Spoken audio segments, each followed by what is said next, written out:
Let's do it. Keep on rolling, baby. You know what time it is.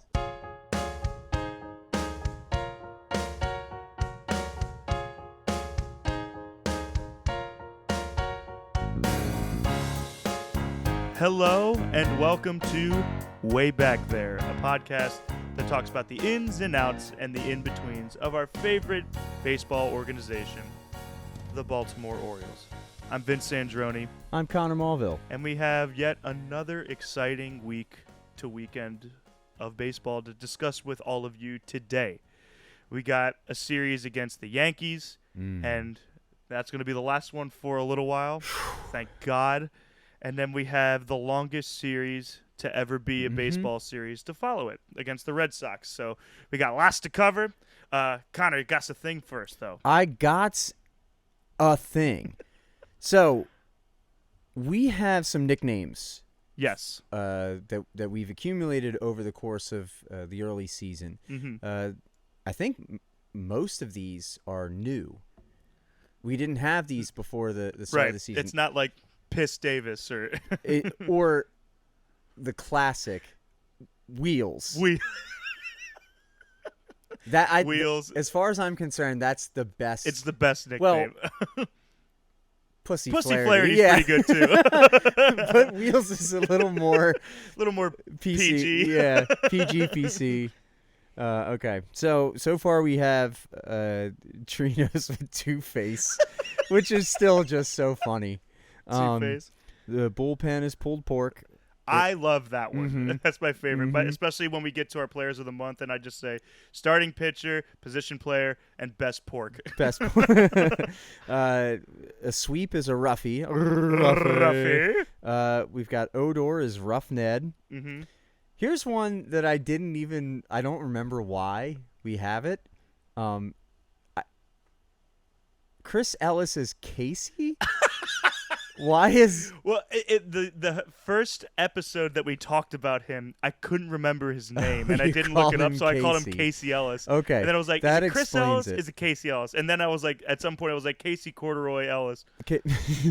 well, because he only made one start. Yeah, and I'd never heard of him before. I'm not sure that he actually made a start. Do you think kind that's of like one a of the Mandela effect? Yeah. It's like, well, did he actually But then exist? To have Casey written next to his name. We've got Up Your Ass. It's one of my favorites. That is one of my favorites, especially when we don't do it with all the ridiculous, overdone New York accent. When Up Your Ass, you're... Ramon Up Your Ass. That's right.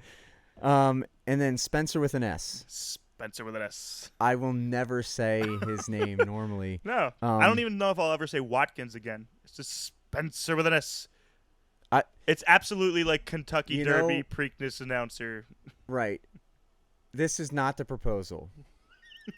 But every time I see Watkins, I think Twatkins. Spencer with an S, Twatkins coming in the left. So I have a whole bunch of names written down, guys, and it's funny.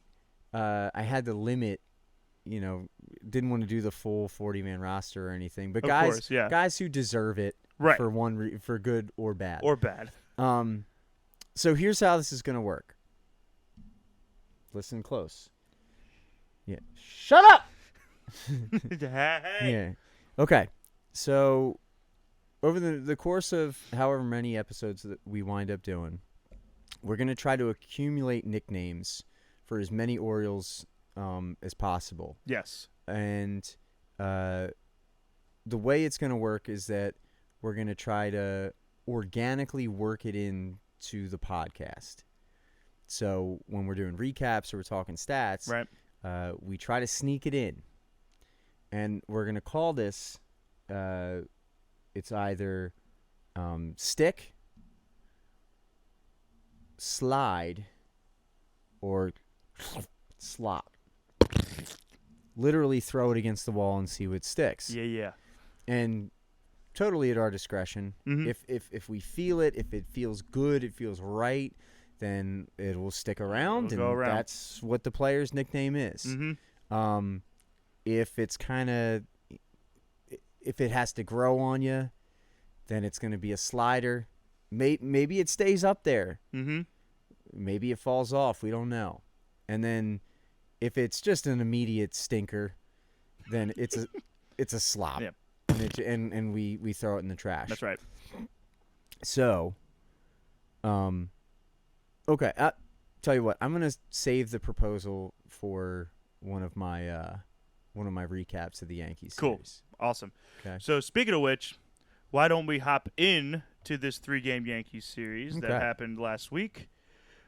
This was in New York, right? It was in New York, Right. and so game 1, for the 11th time already, the Orioles face the 11 Yankees. times. We haven't even played 50 games yet. I know.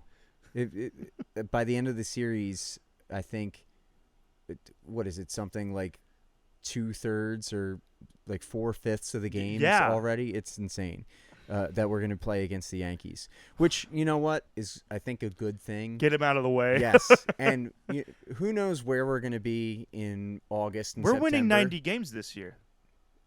That's right. You heard it belched first, folks. Mhm. Anyway, so for the 11th time this season already, the Orioles face the Yankees, and this time we're in the Bronx, as you mentioned. Jordan Lyles going up against known party pooper Garrett Cole in Game 1. Garrett Cole, I probably wouldn't want to have a drink with him because he No. would get mad at me for something small and insignificant, That sounds about right. and then he would, storm off. Yeah. Blah, Anyway. blah, blah. Trash cans. Right. Sugar burgers. Something about trash. Yeah, cans. right. Yeah. Anyway, so the Yankees jumped out to an early lead with guess friggin' who? Aaron Judge crushes a 1-1 fastball to left center in the first inning. And then in the second inning, Jose Trevino. I'm going to say Trevino because it must be Trevino. It has to be that, right? Even if it is Trevino. Trevino. Right, yeah. He singles up the middle, puts the Yankees up 2-0. The Orioles wind up fighting back in the third with a two-face RBI double, and Austin Hayes 2 RBI singled, and then Mount Rhinecastle. That was totally unintentional. Ryan Mountcastle grounded out, but he scores Hayes, and so that put the Orioles up 4-2. And then Judge had a day. Which, by the way, It's like his 5th day against us. right, and that's the thing. That's not a saying or a euphemism. That's just saying that Judge had another day in his life. It's just a normal day. It's just a normal day to hit 2 home runs off of the Orioles. Guy's insane, but he wound up adding a 2-run shot in the 5th to tie it up. But then the Orioles once again, they take the lead as smacks his 3rd homer of the year. Rugi then scores in the 9th on a 2-face sac fly, and the Orioles take Game 1, 6-4. Jordan Lyles comes up really big here for the Orioles. Something he's just done all year. Yeah. Eating up innings. And doing exactly what he needs to do. Right. We don't need him to be shut out every single game. You can bank on him pretty much giving up 3 runs a game at any point, but And making some mistakes, giving up long balls. Yep. But he, it just doesn't. Nothing. We talked about it last episode too. Nothing seems to shake him. Yeah. It doesn't seem like he's like, oh man, a home run, and then just starts throwing taters Next down guy- the plate just to next get it guy over. up. He's like, all right, done. Let's do it. And that's what he did in Game 1. He goes 6 2/3, only gives up 5 hits, gives up 4 runs, but keeps the Orioles in it, and that's all they need right now. 8 strikeouts. Yeah, he's been sneaky getting up in the strikeout count, Mhm. especially in May. He's really picked it up, which has Yep. been awesome to watch. So he hands it off to Bautista. He goes an inning and a third, and then Jorge Lopez comes on, winds up with his 5th save of the year, moving right along. And then on the other side of the mound, Garrett Cole, who's had a great year Yeah, so far. with or without Spider Tack, he's doing really, really nicely. Right. There's really no jokes to be had at the expense of Cole at the moment. No, not at all. He goes one of the weirder stat lines I think you're going to see. So Cole takes the loss. It's his first loss of the year. Mm-hmm. But he goes 8 full innings, gives up 8 hits, 5 earned runs, with 11 strikeouts. And no walks. It kind of... just reading some of the... I'll like follow along with Twitter like during some of the games. Yeah. And the Orioles Twitter is hilarious because it's all memes and Of whatever. course. How could it not be when your team is as good as we've been in the past 3 years? Right. And then because of John Boy, I have all the Yankees Naturally, yeah.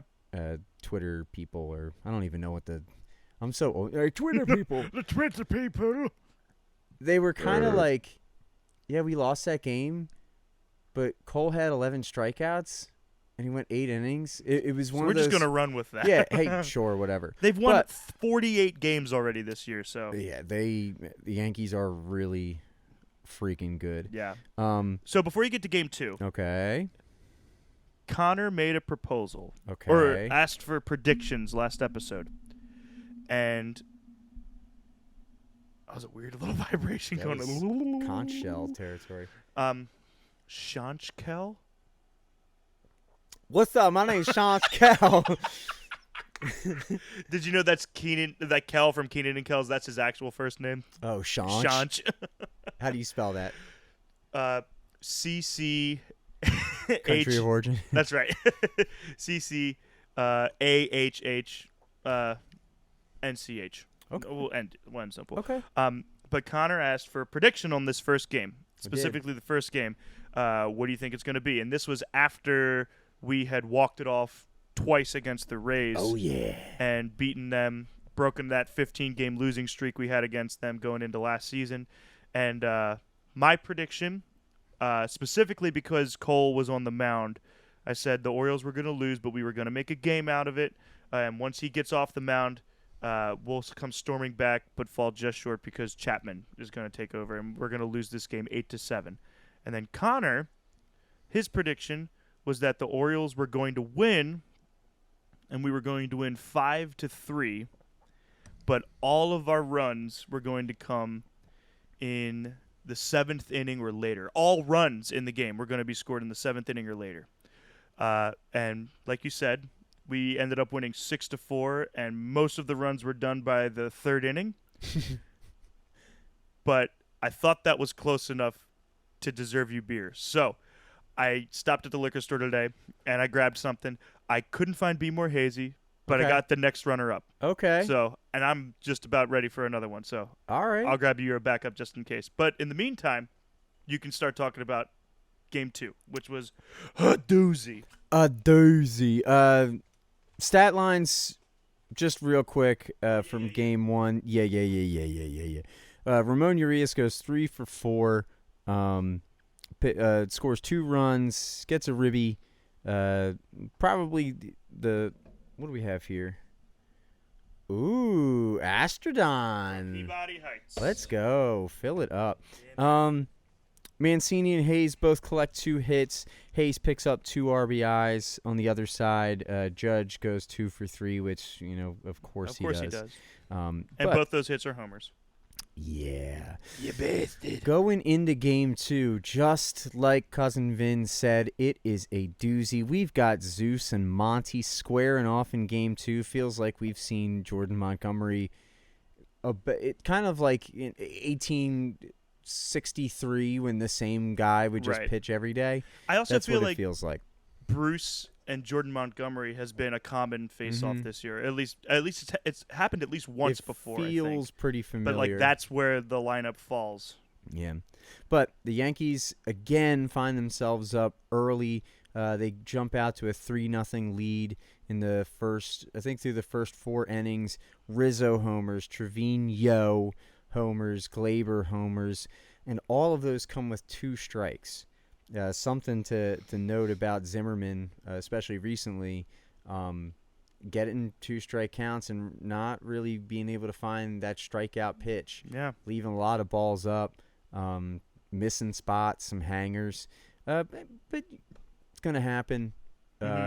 hopefully he can turn it around. But the Orioles wind up answering in the 5th on a rough Ned Odor ground out, baby, scoring Mayan Roundcastle, or no, Mount Ryan Mount Castle. Ryan Castle. I kind of like that. Mount Ryan Castle. Mount Ryan Castle. I think it's on the slide right now. Let's see Okay. where we're at the end of this episode. That wasn't the proposal either. But I like it. Yeah, I kind of like Mount it. Ryan Castle. Then we head to top 7. It's very Irish. Mount Ryan Castle. But we head to top 7.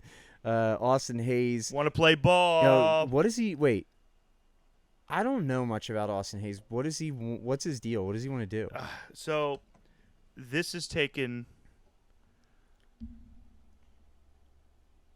days of research and, checking in with, the beat writers of Baltimore and the Baltimore Sun and Chuck E. Cheese and trying to figure out this guy's deal. I mean, 3 sources. Here's a guy, Oh, wait. to quote our good old pal, Chris Cottonswab. Miss him. We got to have him back at some point. But, he's batting close to 300. His OPS is like pushing 850 at this point. A dynamite outfielder with a great arm and a hairline that starts at his ass crack. and he leans into it, which I gotta admire the guy for it. His hairline literally starts here, and as a guy with a strong hairline, I respect it because it starts here, and that fucker combs his hair straight back, straight back. But I feel like the general consensus through all the beat writers, all the analytics teams, all of the people that are near and dear to him. Throw that out, because what did he tell you? Okay. Well, I was trying not to, let the bat out of the keg, but I was able to get his contact info, shot him a text, and said, "Listen, Austin, you have been First doing name basis through a text." Yeah. Listen, my main dog, you have been dynamite this year. You've been dynamite. You've been dynamite this year, and I feel like you deserve some attention. And I think everybody's wondering, what is it that you're trying to accomplish here in the majors, bro? Right. You've been here for a little bit. You've kind of earned your keep. What's the end goal? Text. What's the end goal? Yeah, I ran out of, he was an Android, so it took like 5 messages to get all the way through. But at the end, he said, "Listen, Cousin Vinny, I'm straight up, I just want to play ball." And that's all he did. All he did. Austin Hayes, thanks for that scoop, that inside scoop. Yeah, no problem. That's the inside scoop with Cousin Vinny.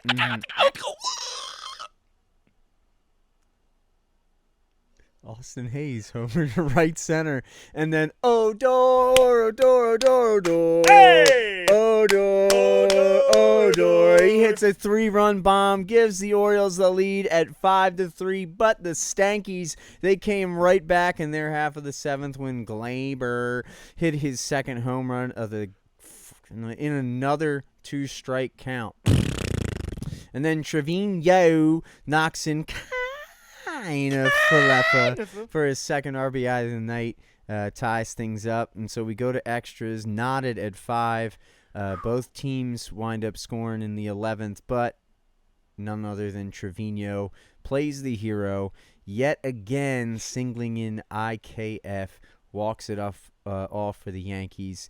So the Yankees take this one, walking off the Orioles. Final score, Yankees 7, Orioles 6.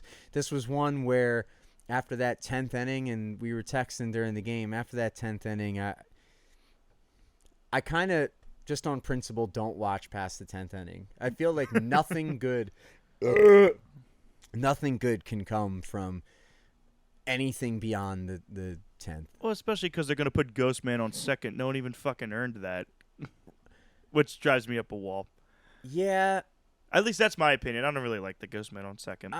I'm neither here nor there. I think it does sort of speed up the games, but at this point, like, if it's about saving pitchers and saving bullpens, every team uses 5 or 6 pitchers anyway every game. That's just the day and age of baseball that we're in. Yeah, right now. and then sends the back end guy down recalls some other guy, and then they do the minor league carousel. Mm-hmm. They're gonna find a way. Yeah. So hopefully that gets taken out. Apparently the players like it, so whatever. Yeah. I will say that Jose Trevino's story leading up to this game, he was talking about how his dad, who passed away a number of years ago, it was his birthday when he hit that walk-off. Yeah. And, Yeah, that was pretty cool. And it was, John Boy was talking about it, saying, like, he always talked about how his dad would be playing catch with him in the park or whatever, and like, all right, man, bottom of the ninth, Yankees Stadium, you're up to bat, man on second, what's gonna happen? And like set the scenario, and it was like, that was like their thing, like it's time for a walk off, we got to do it. And the fact that he was able to get one on his dad's birthday, you can see in the video at the end, he knocks a guy in, and he immediately like points up to the sky, and you can see him mouth like Poppy, and it's really wholesome. And it's one of those games where you hate to lose it because it was so close, but if that's the story that you're going to lose to, like, if it brings that kind of happiness, and all right. I mean that's why we watch sports anyway. Exactly. Is to have kind of things to relate back to our real lives. Yep. In a way to kind of give everything meaning. Mm-hmm. And I don't know what could be more meaningful than however many years later a professional baseball player thinking of his dad. Right. Yeah, it's again, it's that reminder of like these guys are real people too. Yeah, definitely. And they have like real feelings and stuff. To bounce off of that, the scenario. Yeah. I remember as a kid doing the same thing, obviously, but kind of to a ridiculous extreme where every scenario is bottom nine, bases loaded, 3-2 count, 2 outs, down by 3, last at bat. What you gonna do? In your entire career, both of your legs are broken. Your dog won't come home unless you hit this home run. You fouled off 17 pitches. Your girlfriend is looking at the guy on third base. Here's the pitch. Here it goes. And he hits it 7,000 feet. Yeah. Woo! But you would just try to keep adding on layers of leverage there. Right, yeah. Like I have no choice but to spank this ball Martians 10 miles. are ready to invade. But you are also notoriously the backyard baseball player, especially the 2001 with Cal Ripken on the cover. And Connor was notorious for being the man, myth, and the legend to, hey, Cal Ripken didn't get a hit. I'm not just going to quit this game. I'm shutting this fucker down. I was a competitive maniac. Yes, so that's true. That's not an exaggeration. So to put that kind of pressure on yourself, bottom of the ninth, knife to your mother's throat. Mm-hmm. What are you going to do? What's in the box? Right. All right, so the Yeah, Orioles can and we the get Yankees. through this game 3 because this one sucks. Well, I hate it's this one. really short. So, Tyler fell down a Wells versus. Hold on.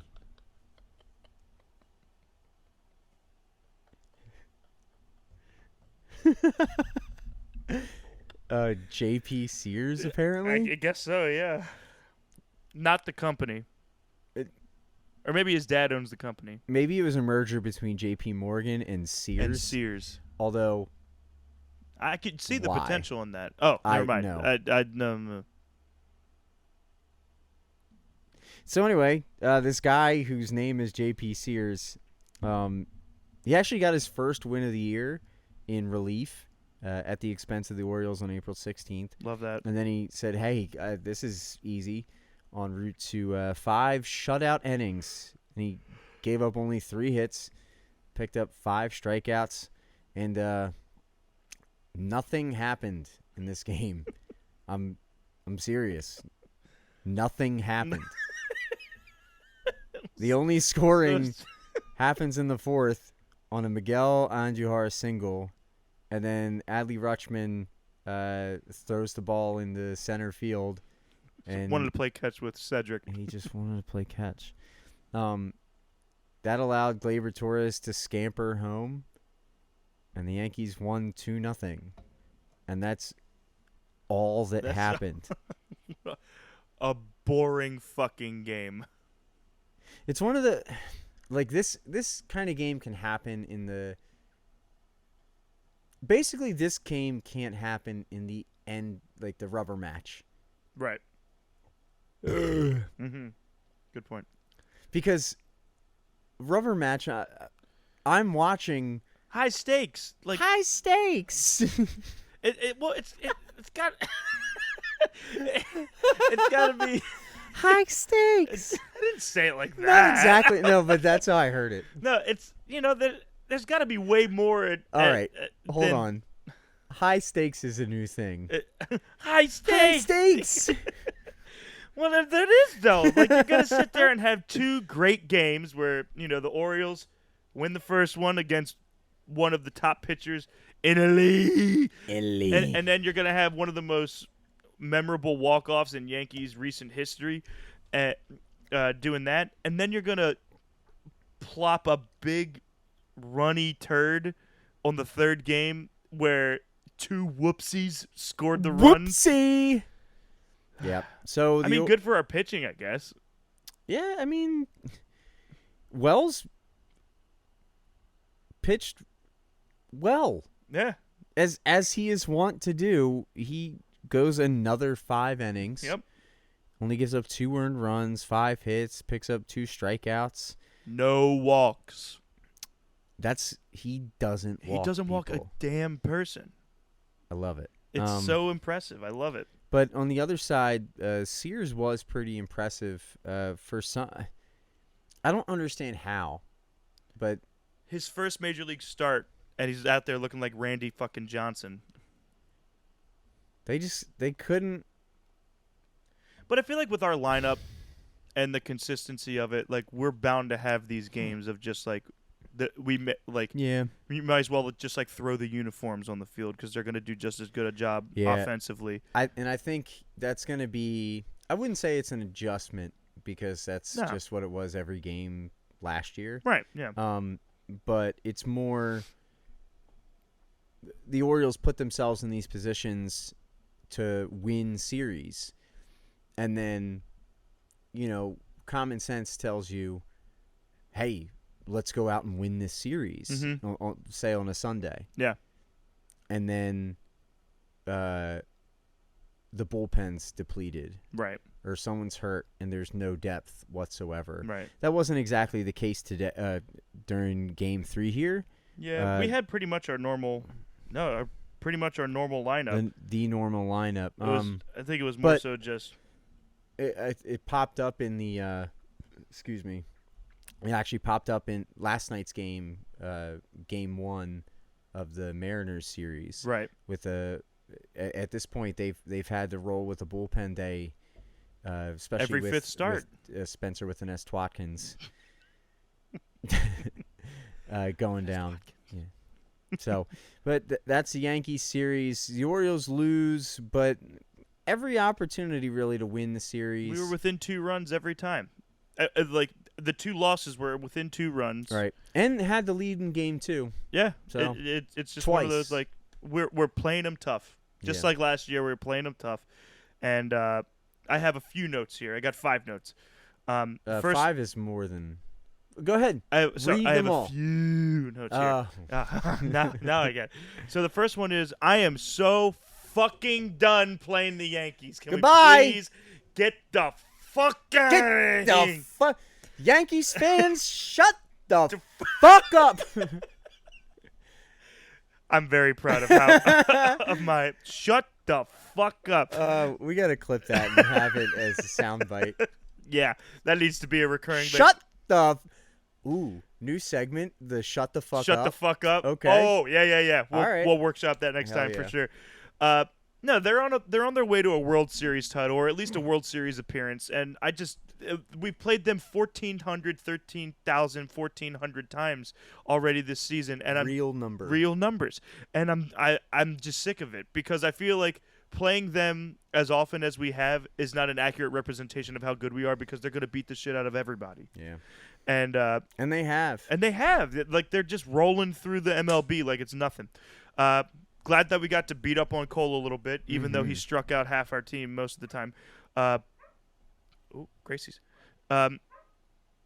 Good for Trevino and a really good story, and he had himself a great game. That was one of 3 hits he had that night and a few RBIs.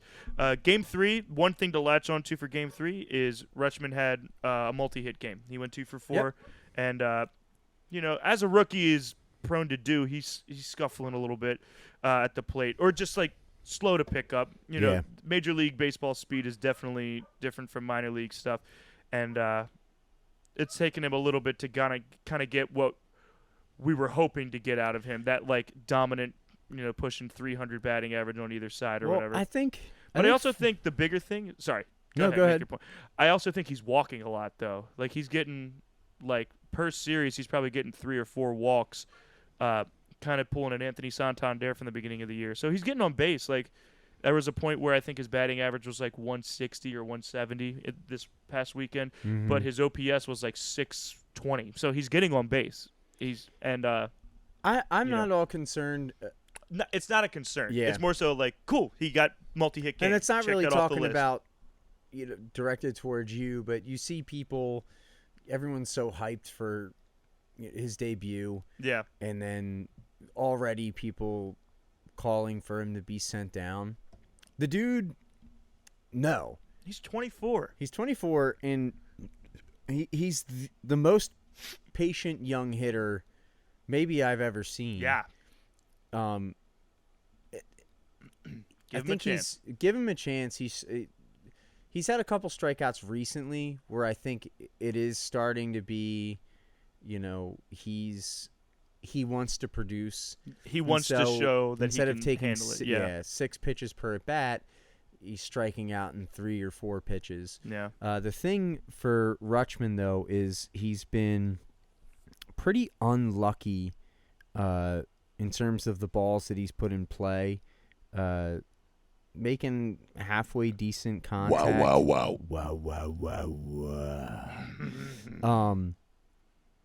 So I think the only like actual concern I think that might be there for him right now is that there's very limited power.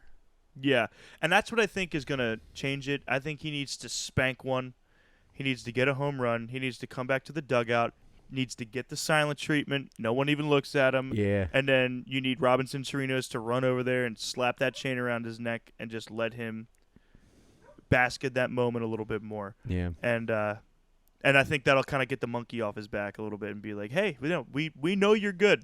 Mm-hmm. You don't have to prove anything to anybody. Just play your brand of baseball. That's the Yankees series. And we're going to take a quick break. We have a new sponsor.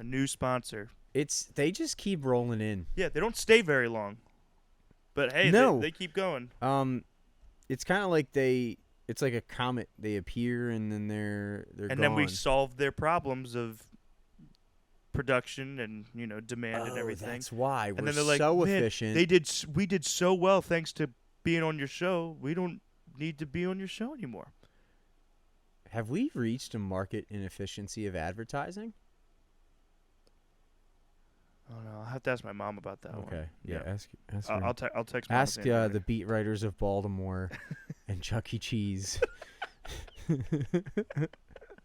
I bet Chuck will know. All right. Well, Way Back There podcast is sponsored by a bunch of ants. Ants. Ever wonder where they come from? Where they go? Cotton Eye Joe. A bunch of ants are here to answer your basic questions about anything and everything ants. Want to know how many there are? They have the answer. It's probably like a billion, but they know specifics. How about what an ant's diet looks like? They know that too. It's probably some leaves and grass and shit, but they know specifics. Ever consider what it takes for ants to have tantric sex? Me too, and good news. They can tell you. It's probably something like months and months of abdominal preparation and heavy lifting to prepare for a 3-day menage filled with multiple partners, thousands of physicians, and like a bunch of protection, I hope. But they know specifics. Consult a bunch of ants with every curiosity you might have by calling 1-800-HOLY-SHIT, there's a ton of us, 339. That's 1-800-HOLY-SHIT, there's a ton of us, 339. 1-800-HOLY-SHIT, there's a ton of us, 339. 3 more times, 1-800-HOLY-SHIT, there's a ton of us, 339. 1-800-HOLY-SHIT, there's a ton of us, 339.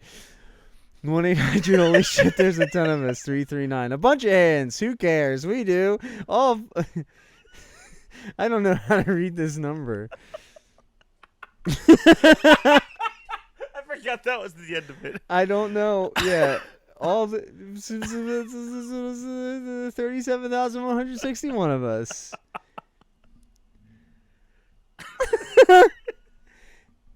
Did they contact you? They reached out. All 4,000 like individually? Yeah. It was a long weekend, let me tell you that. They know specifics. Holy shit. So stupid. But But hey, I don't know. This is probably like a billion.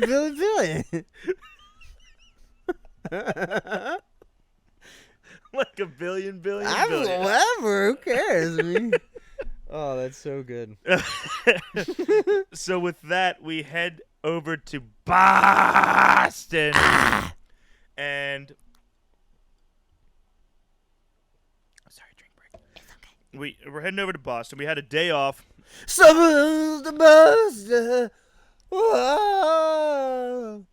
We had a day off on Thursday because we had played, I think, like 17 games in a row at that point because of the Royals game rain delay that we had, or postponement rather. Oh my fucking God, Siri! Kansas City was defeated? Yeah, the Guardians beat them 4-0 apparently. Great. Ship them up to Boston. What a piece of shit. Anyway, so we're in Boston. Damn. Game 1, we have Kyle Bradish against Garrett Whitlock. And this first game was easily the best game out of the 5, I think. Oh, yeah. Game 5 was pretty good too. But it was a 5-game series. I should note that. So I'm going to try to go through this as quickly as possible. Okay. So game 1, Kyle Bradish versus Garrett Whitlock. Bottom of the first, the scores opens with Rafael Devers singling on a line drive to left, and Enrique Hernandez scores. Keep on going here, Xander Bogaerts. He hits his 5th home run on a fly ball to left, and Devers and JD Martinez score to make Boston's lead 4-0 in the bottom of the first. Bottom of the second, Alex Verdugo hits a ground rule double on a fly ball to right center, and Devers scores, JD Martinez scores, and Xander Bogaerts the third. It is now 6-0 at the bottom of the second, all while Kyle Bradish is still pitching. That poor bastard. Luckily, we get out of that inning, and we get to the top of the 4th, where Anthony Santander hits number 8 on the year, skies a ball to right field, and Trey Mancini scores. The hope is not lost. It is now 6-2. Boston still leads by 4. Bottom of the 4th, JD Martinez, who hits I think he hits 600 right now. He is officially on the fuck us list. Yeah, he's definitely on the fuck us list. Remember when him and Miggy were on the same team? Yeah. Yeah. That was a while ago. Long time They had ago. Miggy, they had JD Martinez and Victor Martinez, who were all peaking at the exact Dude, same those time. two in Moonface? Oh my god. Wait. Fucking Moonface. Moonface. He doubles and Devers scores 7-2 Boston. Bottom of the 5th, Christian Vasquez singles on a ground ball to second baseman Rough Ned, and I think this is actually my favorite name in baseball. Franchi Cordero ends up scoring Hey, on that. Franchi Cordero. Franchi Cordero, and it is now 8-2 Boston rather. I was rehearsing with my quartet this night, and it was exactly at that update where I said, "Fuck this game, I'm not doing it anymore." Yep. And boy, was I wrong, because 2 innings later, top of the 7th, Jorge Mateo, showing some sneaky pop in his bat, hits his 3rd home run on a fly ball to center, gets over the monster, and Rough Ned and Ramon scores. Score is now 8-5. While it's still not quite where we want it to be, it's getting there. Top of the 8th, Mr. Play Ball himself, Austin Hayes, homers on his 5th on the year. Fly ball to left field, spanks it right over the monster. Him and Santander scores. It is now a 1-run game. Boston leads 8-7. Continuing the scoring, we got a single by on a soft ground ball to third base. Rough Ned scores. Ramon to second on a throwing error by Rafael Devers. So it is now tied 8-8. Baltimore has done the unthinkable, comeback from 6 down, and we get ourselves to the top of the 9th, where Anthony Santander singles on a line drive to right, and Cedric Mullins scores. McKenna over to third. It is now 9-8. That was a close one because JBJ almost looked like he had an amazing sliding catch, and upon further review, it was a really nice trap of the ball. Regardless, pretty good catch by him. Next thing we got here is a wild pitch by Hirokazu Sawamura, and Anthony Santander scores on a wild pitch. It is now 10-8 Baltimore, and the runs keep coming. Mount Ryan Castle on a sac fly to center, and Austin Hayes scores. It is 11-8. And then the last scoring play, who do you think? Good old Rough Ned singles on a sharp line drive to left fielder Alex Verdugo, and Adley Rutschman scores, taking care of all of the scoring for this game. The Orioles come back from a huge deficit to win 12-8 in 9 innings. Both of us turned this game off. Yeah, and then we're forced to turn it back on. The moment I saw it was 8-7, it was one of those moments where it's like, we have a legitimate chance. I remember I was having kind of a long day, I think it was. It's a Friday at the end of the school year. Every Friday is a long day right. at this point, right? And I definitely fell asleep, kind of right in the middle of it. And I think I had the game on the iPad as I was laying down in bed. Right. And it was one of those things where I must have fallen asleep at 9 o'clock, something like that. Yeah. And I woke up, and I felt really weird because I couldn't tell if I had dreamt that the Orioles came back. And I'm not even kidding. Like, I think I had a dream that the Orioles came back, because in the dream it didn't happen exactly like it happened in the game. And I don't know. I woke up feeling really confident when I checked my phone the next morning. Right. What the score was going to be, and my first words on Saturday were, "Oh my God." Because it would have been one thing to come back and win it 9-8, but to keep the spanking Just going, keep it going, and then finish it off with a Rough Ned. With a Rough Ned ribeye, how can you beat it? My notes here: greatest comeback ever. Maybe not ever, but a damn good one from my recent memory. Definitely wrote it off as a loss. Proved us wrong again. It was a bad day for Bradish. He's had a few of those in a row, unfortunately, at this point. His ERA is climbing right now. Yeah, I think as of today he was at like 6.6. Yeah. He made it 1 2/3 with 6 hits, 6 earned runs, 1 walk, and 2 Ks.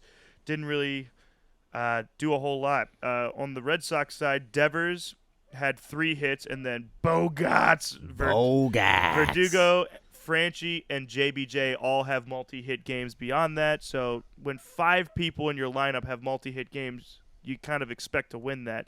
And then I think not only is Santander our biggest home run threat on our team right now, I think he's got the prettiest home run swing.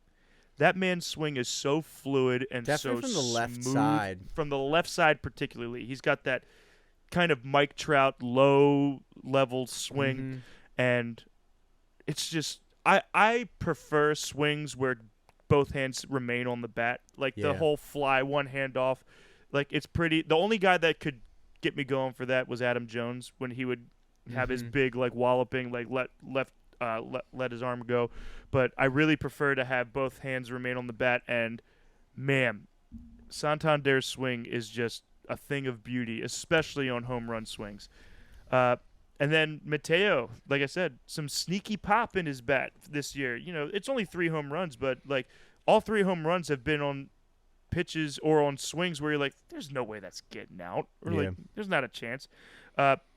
This game was broadcasted on Apple TV Plus, and it was really cool to have a completely non-biased view of the Orioles because we're obviously very biased in Right. this. But it was really cool to have some people talk about it and kind of say like, man, the Orioles are kind of doing pretty good right now. They were okay. Like the commentators were fine. It was whatever. They didn't really have any like mind-blowing stats or big points or whatever, but it was cool that they were complimenting us. Like, you figure in a game like that, it's going to be all about the Red Sox. And I guess it's hard to be all about the Red Sox when we come back from 6 And down. also when the Red Sox are also not great overall, even though they kind of hit or miss. came into this series Like playing smoking hot. really well. Yeah. Smoking hot. They were on like a 5-game win streak. They had the best offense in baseball, and I'll come back to that a little bit later. But Come for back to it. now, we're moving on to Game 2. So on Saturday, we played 2 games, and the first of 2 games, Game 2, against Nathan Eovaldi. And Not when I'm just taking a sip, dude.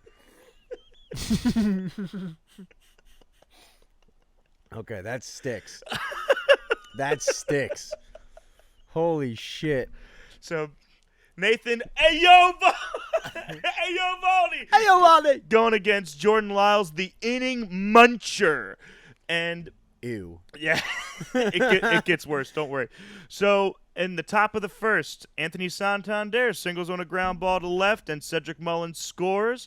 Baltimore's up 1-0 against the rookie. That's not true. This is a different game. Nathan, bottom of the second, JBJ doubles on a line drive to left, and Christian Arroyo scores.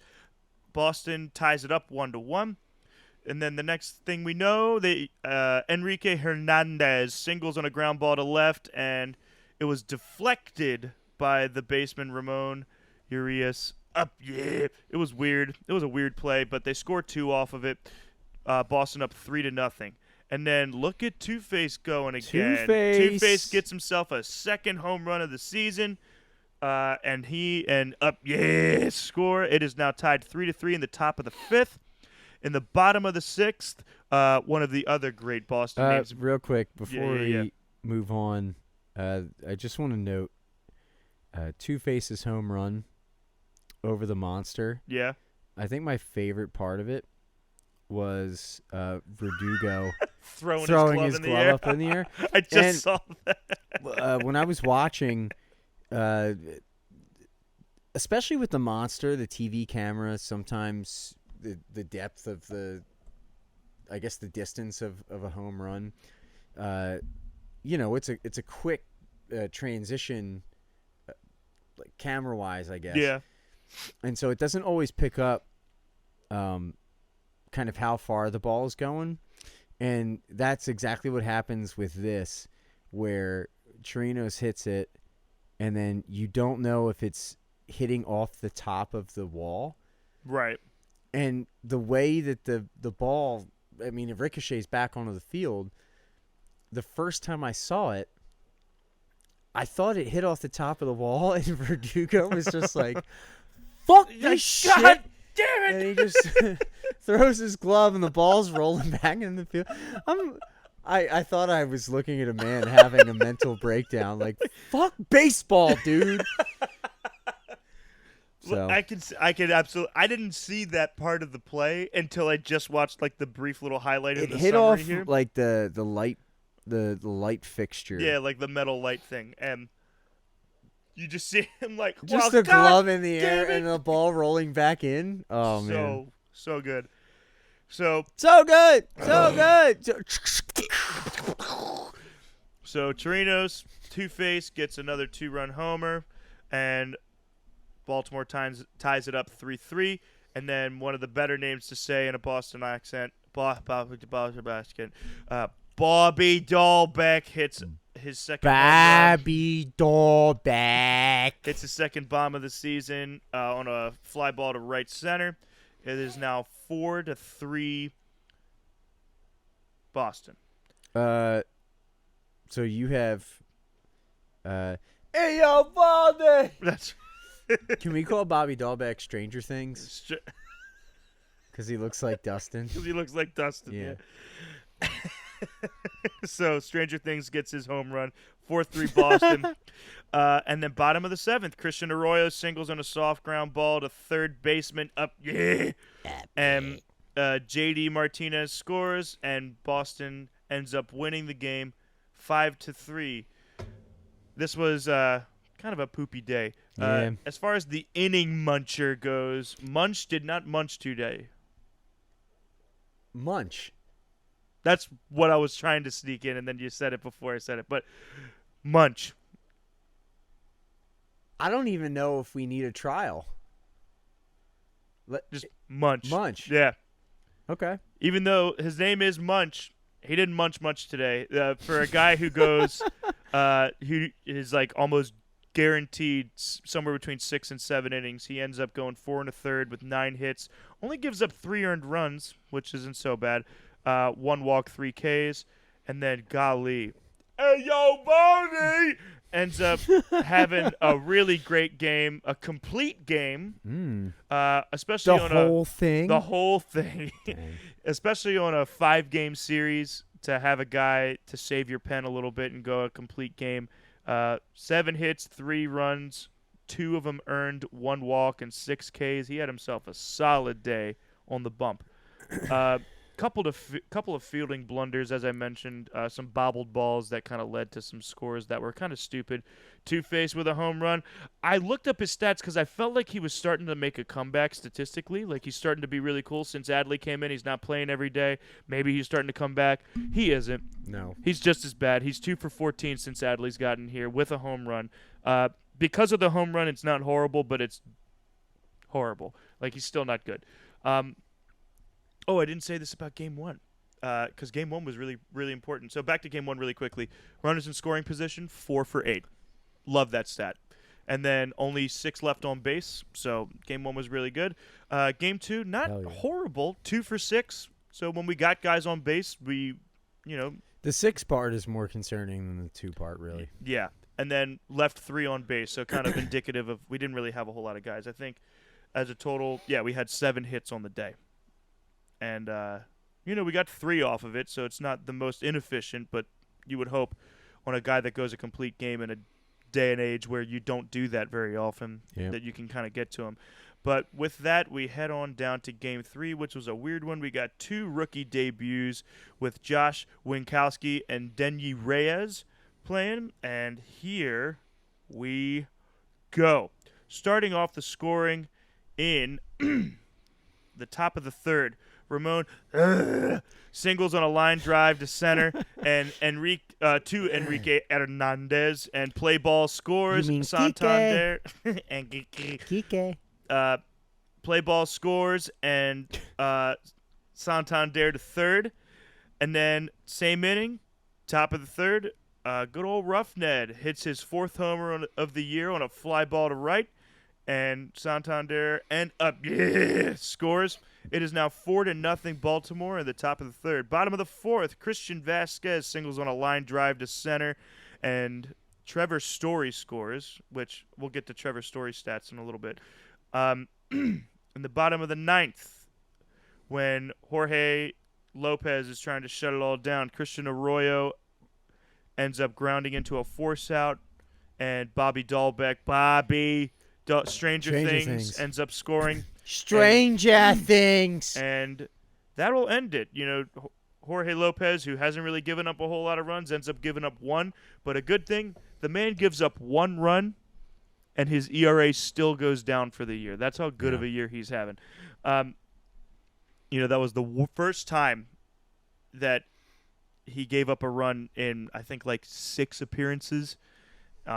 He put some people on base here and there, but he's been lights out. We know that he's been lights out. So pair of rookie starts, and Winkowski seems like he was more kept like in. Loskowski. I felt you were preparing that exact joke since the beginning of this game. I was gonna say it. Oh boy! And then I didn't want to spoil it, Nah. even though the game happened many days ago. At this point, yeah. He was kept in for like a third of an inning too long. Yeah. Which is the case for A lot of rookies like that. You want to give him, but he was doing all right until Rougned Odor comes in. Odor. But the real story here, here, I'll keep on with this. Rougned Odor, nice homer. Hayes and McKenna both with 2 hits, and Pork held down the fort. 5 1/3 Pork innings fort. pitch. Pork fort. Is that an expanding on pulled pork? Is it pork when fort? they hold down the fort, it's pork. pork. It was They a pork put fort. him in the pork They fort. put him in the pork fort. Oh man! Oh, add it that's- to the list. That is beautiful. They put him in the pork fort. 5 1/3 innings pitched and 1 earned run. Pork put in work today. Runners in scoring position, 2 for 8, 7 left on base. So kind of wish we scored a little bit more, but definitely not the worst that we've had this year. But the real story here is that Jorge Lopez got to play in front of his son for the first time in Hell yeah. 3 years and got a dynamite save. From what I read on MLB.com, his son had been battling a pair of chronic illnesses that had kind of kept him out of normal life. He's been in Cincinnati Children's Hospital for a little bit, but he's been recovered enough that he was able to join his dad in Boston. And not only that, it was his birthday, and he got to celebrate his birthday between the 2 games. And apparently Joey Crable led a conga line of pulled pork pitchers out to the middle of the field where they celebrated his birthday. And in his hands, as the conga leader, he had a Cars-themed birthday cake for his son, or for Baseball's Jorge's fucking son. beautiful. It's amazing, dude. And good for that. Good for Jorge's son family. Michael getting better. Thank goodness. We hope that he keeps on the up and up. And good for Jorge to perform big in front of your family like that. I'm sure it's not easy, especially for the first time in 3 years. No. But really, really awesome game there. So we end up winning 5-3. Game 4. This was a tough one to watch, but we're going to get through it. A toughie. This was a kind of a toughie, yeah. So game 4, we got our starting pitchers, not so Zeus Zimmerman, Yeah. going up against Nick Pivetta. And the scoring's going to open up in the bottom of the second. Bobby Dahlbeck, Stranger Things hits a fly ball to left and hits his third home run of the year. Christian Vasquez scores 2-0 Boston in the bottom of the second. And then the very next batter, Franchi Cordero, hits his second of the year on a fly ball to center against Brucey. 3-0, 3-0 Boston. Bottom of the third, Rafael Devers hits his 11th home run of the year on a fly ball to right center against Brucey. Giving up 3 long balls so far. 4-0 Boston in the bottom of the third. Bottom of the fourth, you can see a trend here. Christian Arroyo hits his 3rd home run of the year off of Bruce Zimmerman. And Boston takes the lead 5-0. Same inning. Enrique Hernandez hits his 4th home run of the year on a fly ball to left center against Brucey. And Boston's up 6-0 in the bottom of the 4th. Top of the 5th. Orioles get a run on the board. Trey Mancini on the singles on a fly ball to second baseman. Trevor Story deflected by the right fielder Christian Arroyo. Kind of a weird play, but he gets on base. The king of infield singles. Cedric Mullins ends up scoring. Hope is not completely lost. It is 6-1 Boston, but let's be real. Hope is completely lost because bottom of the 5th, Christian Vasquez doubles on a line drive to right fielder Anthony Santander, and Xander Bogaerts Xander Bogaerts ends up scoring. Vasquez to third. Hey, and let me tell you something about Xander Bogaerts. Yeah, tell me. Okay, so Xander Bogaerts plays shortstop. Okay. Okay. Yeah, and then he collects the ball. Yeah, the ball. The ball. Yeah. Yeah, he does. Mhm. Guess what he does with the ball? What's he do? He takes the ball. He puts it in his glove. In a glove. His glove. His glove. And he throws the ball. Guess who he throws the ball to? Who? Oh. He throws the ball to Bobby Dahlbeck. Stranger Things. Yeah, he himself. does. Go ahead. He does it.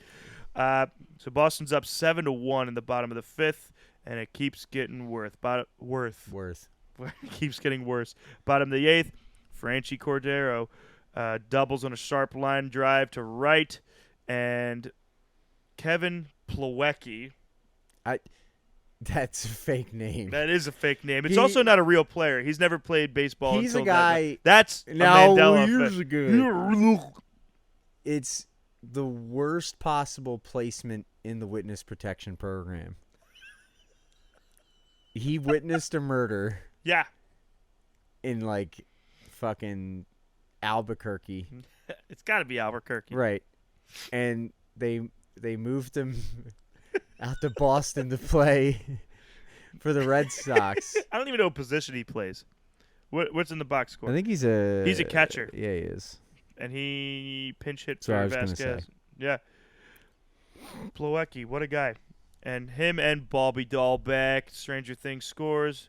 It is 9-1 Boston, but it doesn't stop there. J.D. Martinez walks. Whack. And JBJ scores. It was a bases loaded walk. 10-1 Boston in the bottom of the eighth, but it doesn't stop there because Xander Bogaerts. Okay, fine. Xander Bogaerts. Xander Bogaerts doubles on a line drive to left, and Franchi and Rafael Devers both score, ending doesn't completely end our scoring. It is 12-1 in the bottom of the eighth, but the Orioles were not to be stopped just yet. Chris Owings. Who? Chris Owings. Who? Chris Owings. Oh, okay. Yeah. Grounds into a force out, and Adley Rutschman ends up scoring, and that was it. Oh. Orioles end up losing 12-2 in Game 4. Zeus got beat up this game. Two starts, 9 home runs. Yeah. That's 5 today. Not good. That is not so bueno. 4 innings pitched, 8 hits, and of those 8 hits, 5 of them were home runs. 6 earned runs and 1 walk and 2 Ks. He's starting to kind of revert into last year's version of Bruce Zimmerman, which, as much as I didn't want to say it could happen, we kind of knew that it could happen. But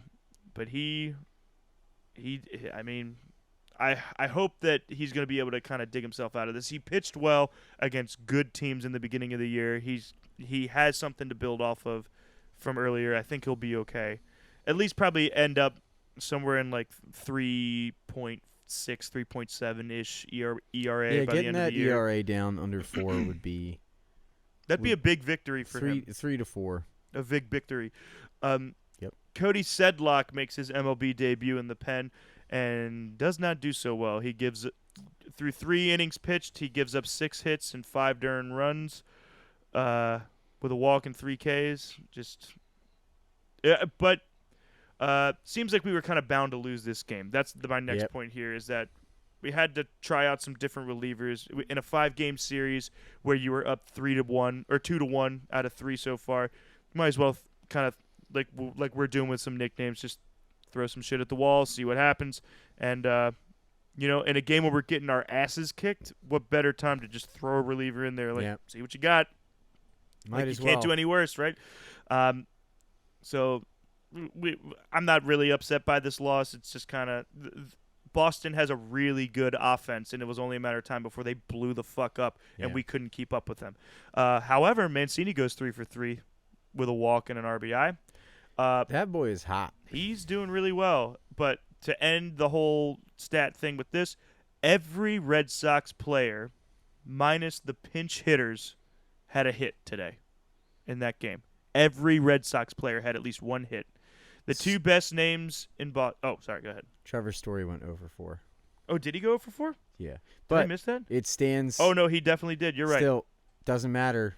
It's still a good 8 point. of the 9 players get a hit, and the two best names of Boston, Bogarts and Dahlbeck, had good games. Xander Bogaerts goes 3 for 5 with 2 ribeyes, and Dahlbeck goes 2 for 5 with 2 ribeyes. I mean, they had a great game. We go 1 for 8 with runners in scoring position. It 7 kind of left on tells you base. how bad of a season Dahlbeck is having, where he goes 2 for 5, and his average climbs to 180. To 180. It climbs.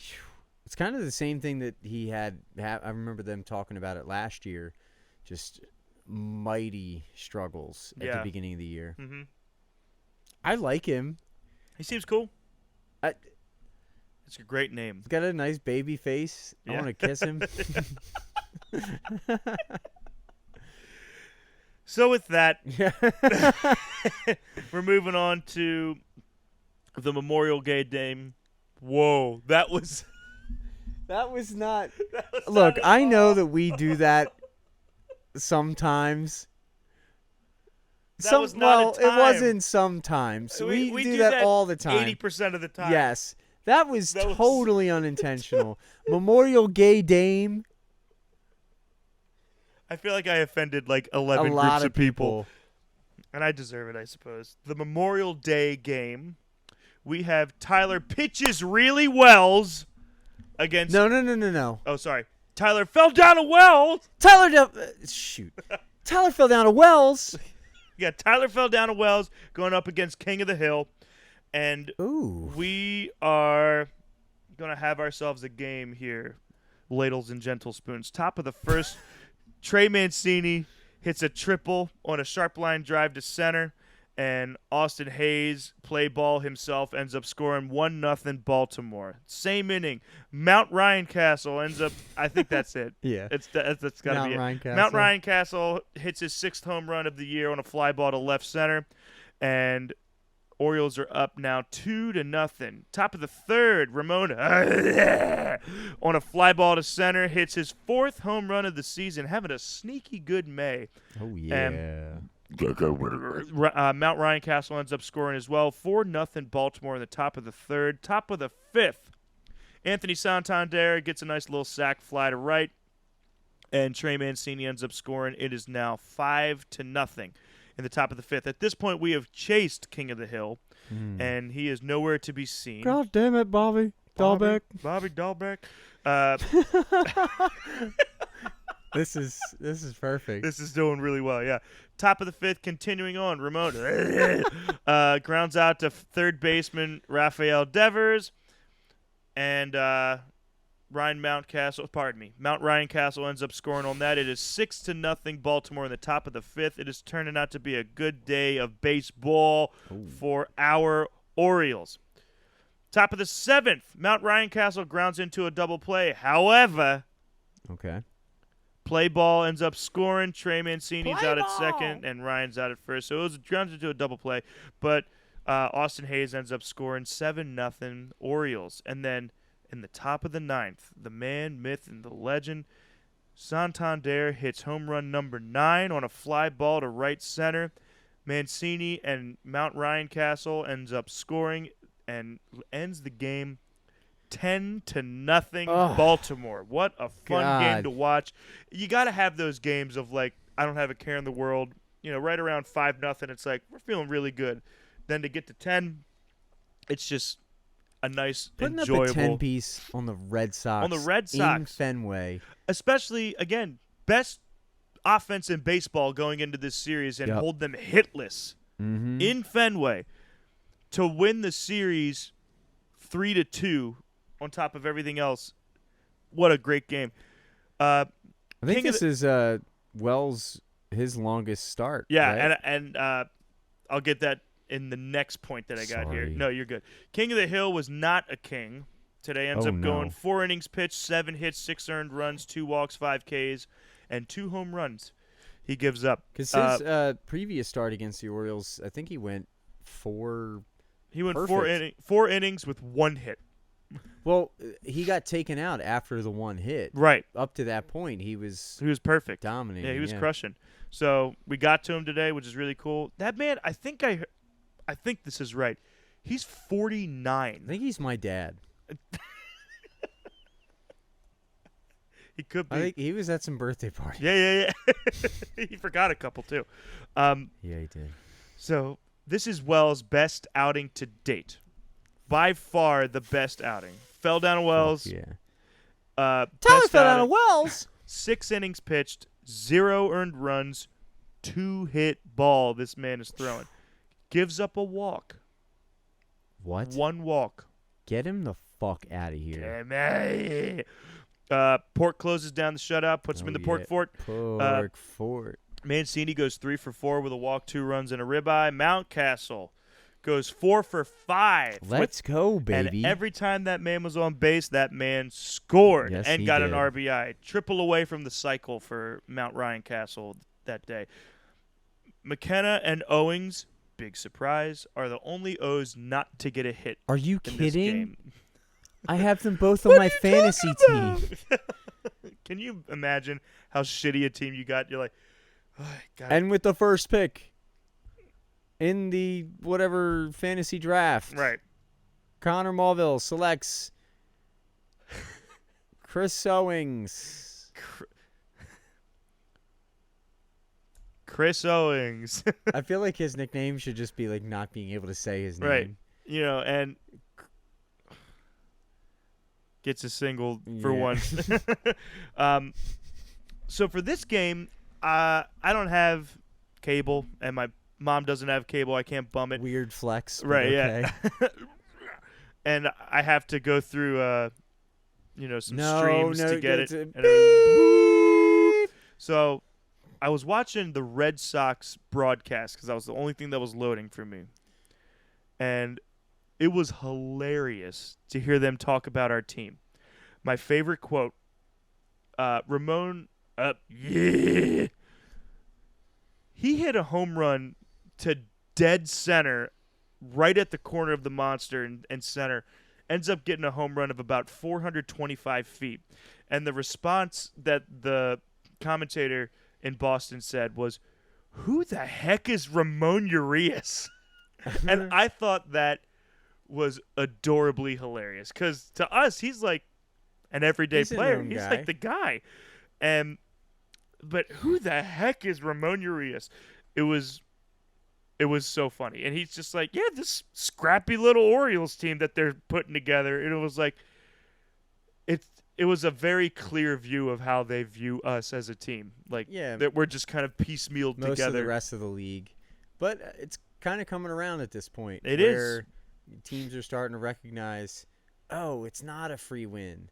You know, even in over the course of a series, if it kind of wound up happening with the Mariners, game 2 just wrapped tonight. Yeah. Game 3 tomorrow. But you come in 10-0. The Orioles don't care. They just okay. I just want to play baseball. Been there, done that, bro. Yeah. Yeah. Really, really fun to listen to that side of it. Rutschman had another good day, 2 for 5. Hoping this will kind of, again, get him off the schneid a little bit. 4 for 8 with runners in scoring position. I love that. And 6 left on base. So, in conclusion, this was a roller coaster series. Just best game. Actually. Yeah, best game ever.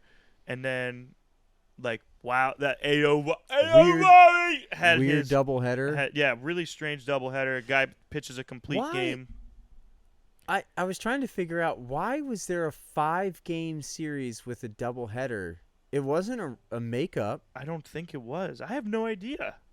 I don't understand why neither. there was I a don't get it. doubleheader in a 5-game series. Just in case. You don't want to, Oh. you know. Yeah. Well, But, glad to take 3 of 5 from the Sox, especially when they were coming in as smoking hot as they were. Like I said before, the Sox had the number 1 offense going into this series, and outside of Game 4, we either kept up with them or kept it really close, within 2 runs. Game 1 we have a great comeback, we keep up with them. Game 2 we lose 5-3, not so bad. Game 3 we win. Game 4 is when we got fucking spanked. But in Game 5, we did our thing. 10-0, spank them right back. Yeah. Hoping Brucey can get a quality quality start coming up. I'm hoping that he'll be able to get a quality start soon. I think he's owed one at this point. Well, he's due. Yeah, I think all it'll take is one. He'll take one and he'll be like, "Oh no, I've done it. He just Like, has I can to do it." not give up 5 home runs a game. Well, and truthfully, he could give up 3 runs a game for the rest of the year, and I would still be thrilled with that. Yeah. I don't really need shutouts from him necessarily. It's just the long balls killing him. Yeah, it's exactly that. Particularly in like you said, 2 games, 9 home runs. That's not a recipe for success. This seems so sad, but I'll say it anyway. Okay. We got at least 1 hit with runners in scoring position in every single game this series. We did it. And I'm pretty sure I don't know if it's the first time this year, but it's to be noted in a 5-game series to have a 1 hit with a runner in scoring position every single time, or every single game is a pretty big deal. Every single time. Damn. Never stopped That's scoring. impressive. And then 3 out of 5 games, the 3 games that we won, we batted at least 330 with runners in scoring Hell position, yeah. which is a really welcome surprise. And that's all I got on the Red Sox series. It was a long one, man. The longest series. Big series coming off the kind of sort of disappointing series loss to the Yankees. Yeah. But man, what a way to cap off a road trip. I mean, you'd love to have a sweep or whatever. I don't think the Orioles haven't swept anybody yet this year. But to go into a rubber match of a 5-game series on the road against the Red Sox, like you're saying, one of the top offenses at least recently, and coming out with a 10-0 win, that's balls. And a 6-run comeback that ends up leading you to a 12-8 victory. Yeah. Some really good victories. So those are the 2 series. We're going to get into some of our kind of top players of May in a minute. Before we do that, Okay. I have a love letter Ooh. to write. Oh, before we do that, Oh. I want to get this out there. Mm-hmm. You were talking about the Red Sox announcers being adorable. Yeah. This is a note I made for tonight's game. Okay. And the header that I have on this Google Doc is something adorable. That's from Jim Palmer. So Odor hits that shot to the flag court, right? Right. And then Melanie Newman, who was doing play-by-play tonight, she Love noted, her. yeah, she She's noted great. that the hit probability was 69%. So then Palmer, she says 69, and Palmer immediately responds with, "What?" Kind of like incredulous. And so I guess everybody else, and then Melanie assumed, was that he was kind of commenting on like the use of 69. Right. And, she said something like, we don't make the numbers, like tongue in cheek, like, haha, Right, 69. Yeah. But obviously, it like whooshed Palmer. Right, yeah. He had no idea what she meant. And then he started grumpily like contesting that, like, didn't even acknowledge the 69 part. He was like, that was a clear home run. How could that not be 100%? And he was like legit mad about it. Right, yeah. About the number of the win probability. And, Newman is just kind of like, it was just a 69 joke, Right. dude. You're good. Relax. But it's part of why I love Palmer. I love Jim Palmer. He's been a gem to have around. At least that. But yeah. Just the best. He All right, is the best. go ahead. So I got a love letter here. Okay. I've written a lot to Adley, Yeah. and now that he's here, Uh I feel like I don't need to write to him all that time huh. because he's here and I get to see him all the time. Right. So this goes out to a different couple of people. Uh-oh. This, dear Grayson Oh, I knew it. and DL. How's it going, bro, migos?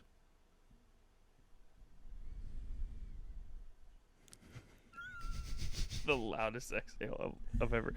This is my first time writing to both of you, but it comes with good reason. With Casey Curtis, Christopher Robin Ellis, and Spencer with an S. Twatkins, leaving with injuries, our rotation has been left with a big, fat, juicy open spot. Oh. Bradish has come up, and while he has shown flashes of being excellent, his tendency to give up the long ball and being rattled very easily makes me weary of his longevity in this rotation. But you, Grayson, with your 2.32 ERA, 50.1 innings pitched, 76 strikeouts, and a 0.89 whip. And you, DL, with your 4.7 ERA, 4.07, pardon me, 24 innings pitched coming off injury, 38 Ks, and a 1.23 whip, could prove to be very useful to us right now. Oh, yeah. So in a similar way that I asked Adley to hurry up, Ask him. I beg of yous, Beg him. keep demolishing minor league players Mm. with your sick, nasty, mustardy pitches. Oh.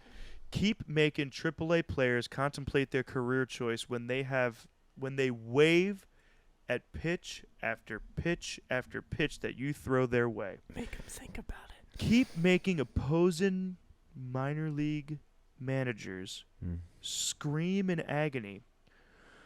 Why haven't they promoted these stunningly beautiful men of glory to the big show?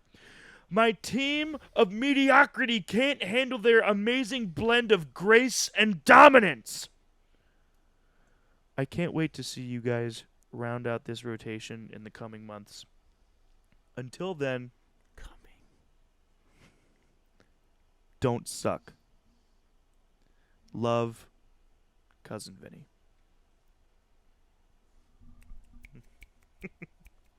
That felt good to hear. Yeah.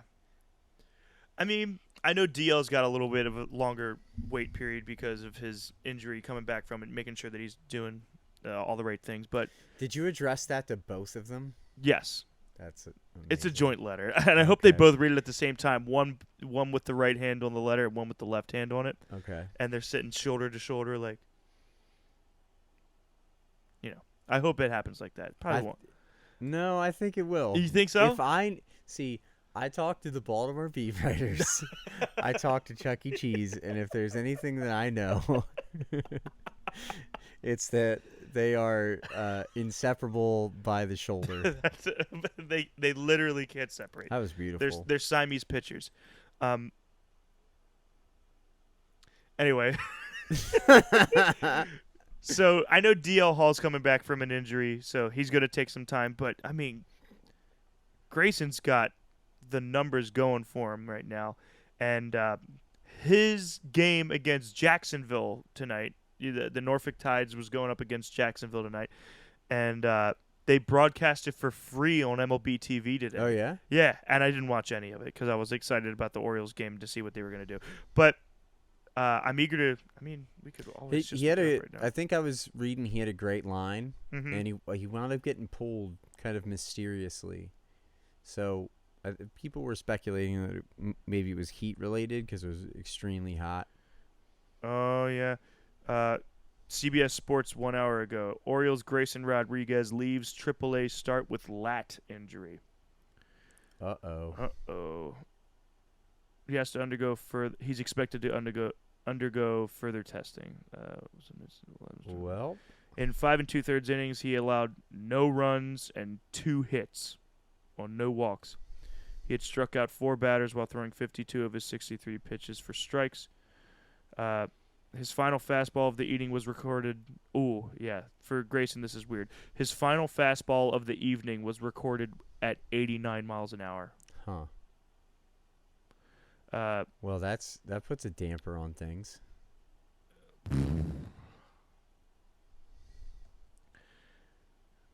Man, I hope he's okay. Yeah, me too. God, that Can sucks. Can I pick you up here? Yeah, please do. I have Love Watch. Oh!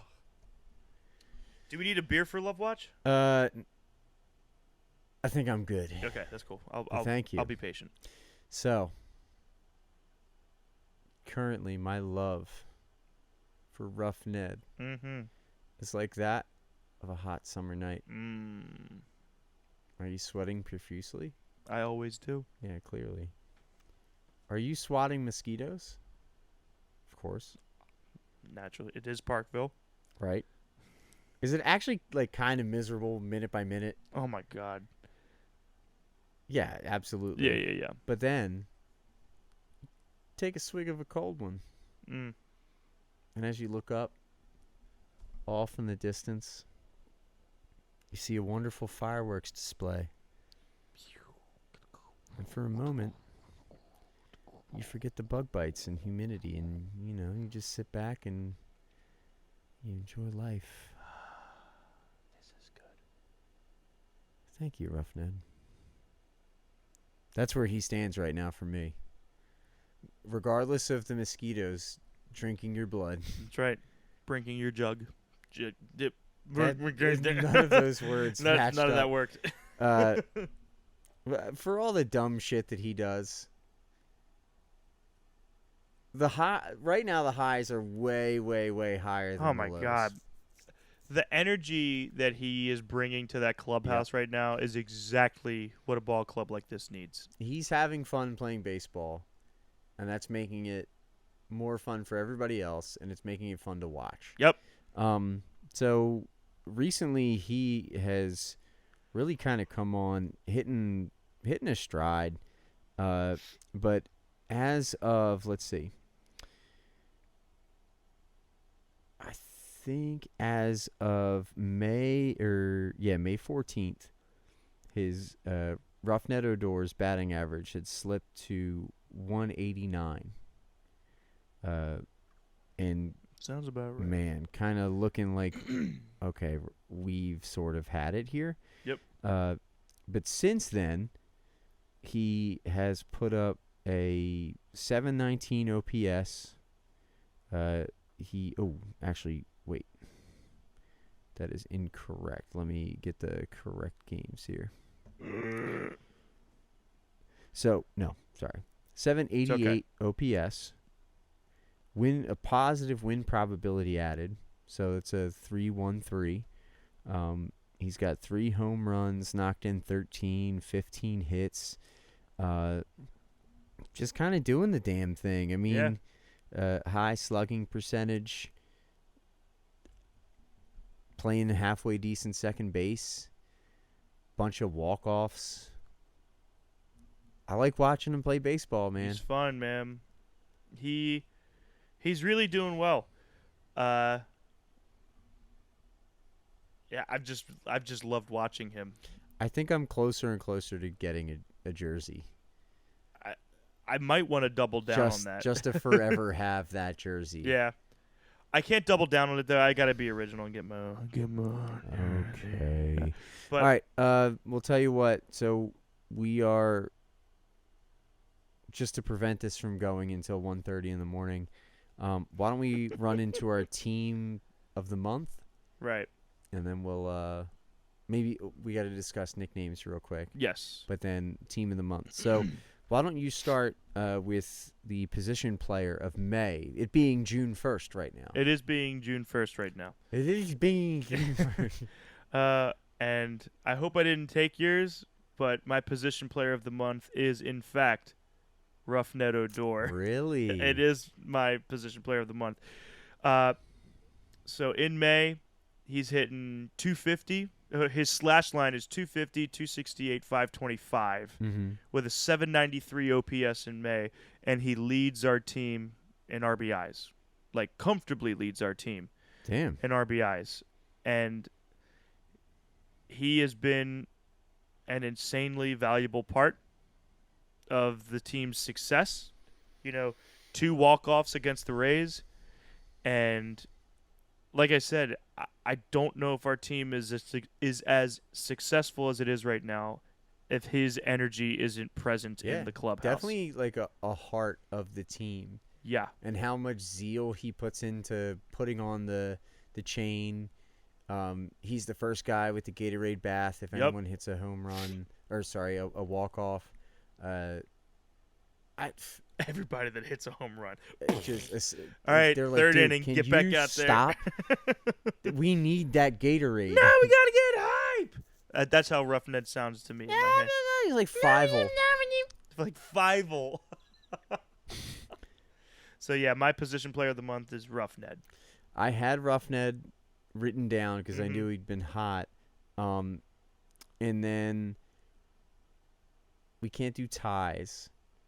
But I think this is as close of a tie as it could be. I think we both chose Austin Hayes last month, right? I think so. Yeah. I think we did, so, yeah. I mean, Austin Hayes has been amazing 2 this months month. in, and he's still doing it. Yeah. Orioles' best hitter over the course of 2 months. Yeah. For the month of May, just to switch it up, though, I want to give some shout-out to Trey Mancini. Has to be. Beginning of the year, in April. The world's most unluckiest batter. Super unlucky. And what's weird now is over the course of May, that has totally shifted. Mm-hmm. Right now, his batting average on balls in play is .417, which is like into getting lucky territory. Right. Doesn't matter though. He's got a 910 OPS, win probability added 1.094. Just being really productive. He's got 2 home runs, 37 hits over that time. Been really consistent. He's been playing just about every game. Can't ask too much more of him. He's been such a huge part of this team the last couple years. And then to start off the way that he did and turn things around, man, he's really turning it on right now. So yeah. It's really cool to see. Sorry, Austin Hayes. Sorry, play ball. You're the man, but Mancini's on your heels. So we've got Odor, we've got Mancini. Mancini deserves it, dude. Yeah. Straight up. He deserves everything. I love that guy. Yep. Starting pitcher. You go first.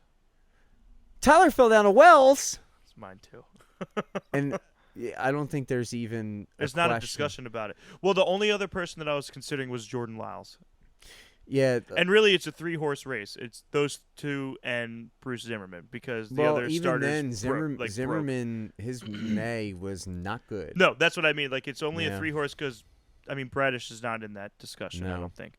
And truthfully, Bruce is not in that discussion. No, definitely not. Not at all. And Lyles is only in there by virtue of the innings pitched. Munch. He just that's good. But so Tyler Wells, he been the most consistent starter.